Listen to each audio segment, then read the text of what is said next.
Hi.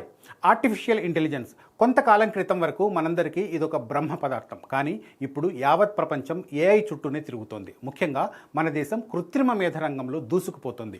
ఏఐకి care of అడ్రస్గా India మారబోతోంది. Global tech కంపెనీలన్నీ ఇండియా వైపే చూస్తున్నాయి. దీంతో భారత్ త్వరలోనే ఏఐ మహాశక్తిగా అవతరించబోతోంది. ఇంతకీ why India, why not other countries? ఓవైపు అమెరికా ప్రెసిడెంట్ ట్రంప్ మన దేశంతో టారిఫ్ యుద్ధం చేస్తుంటే, మరోవైపు సిలికాన్ వ్యాలీ నుంచి మన దేశానికి పెట్టుబడుల వరద పారుతోంది.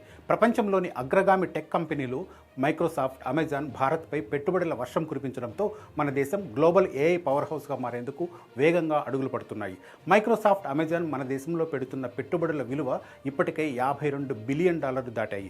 బోస్టన్ కన్సల్టింగ్ గ్రూప్ తాజా నివేదిక ప్రకారం 2027 నాటికి భారత ఏఐ మార్కెట్ విలువ గణనీయంగా దాటబోతోంది. డిజిటల్ ఇన్ఫ్రాస్ట్రక్చర్, విస్తారమైన ఇంటర్నెట్ వినియోగదారులు, నైపుణ్యం కలిగిన వర్క్ ఫోర్స్ మన దేశాన్ని ప్రపంచంలో వేగంగా ఎదుగుతున్న ఏఐ ఆర్థిక వ్యవస్థగా నిలబెడుతున్నాయి. మైక్రోసాఫ్ట్ భారత్లో క్లౌడ్, ఏఐ ఇన్ఫ్రాస్ట్రక్చర్, డేటా సెంటర్లు, స్కిల్లింగ్ కోసం సుమారు $17.5 బిలియన్ భారీ పెట్టుబడిని కేటాయించింది. ఇది ఆసియాలో అతిపెద్ద ఇన్వెస్ట్మెంట్. అమెజాన్ 2030 నాటికి $35 బిలియన్ పైగా భారత్లో పెట్టుబడి పెట్టి, ఇందులో చాలా భాగం AI driven cloud, logistics, digital ecosystem బలోపేతంపై దృష్టి పెట్టింది.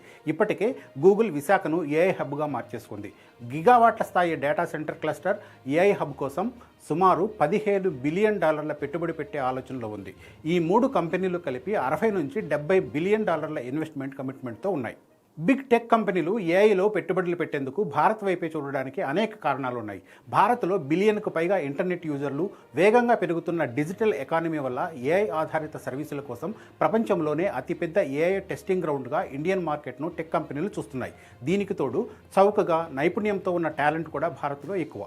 ఇప్పటికే లక్షల కొద్దీ ఏఐ ఇంజనీర్లు, డేటా సైంటిస్టులను భారత్ తయారు చేసింది. 2027 నాటికి ఏఐ టాలెంట్ 1.25 మిలియన్కు చేరుకుంటుందని రిపోర్టులు చెబుతున్నాయి.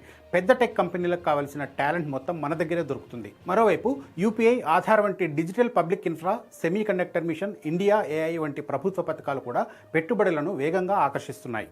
ఇండియా ఏఐ పెట్టుబడుల విషయంలో జియో పాలిటిక్స్ను కూడా అర్థం చేసుకోవాలి. చైనాపై ఆధారపడడాన్ని తగ్గించుకోవాలనే గ్లోబల్ ట్రెండ్ భారత్ను ప్రత్యామ్నాయంగా చూస్తుంది.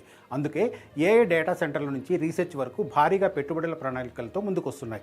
ఈ పెట్టుబడులతో ఏఐ ఆధారిత డిజిటలైజేషన్ ప్రోత్సహించడం, లాజిస్టిక్స్ను బలపరచడం, ఏఐ ద్వారా ఉద్యోగాలను సృష్టించడం వంటి లక్ష్యాలను పెట్టుకున్నాయి.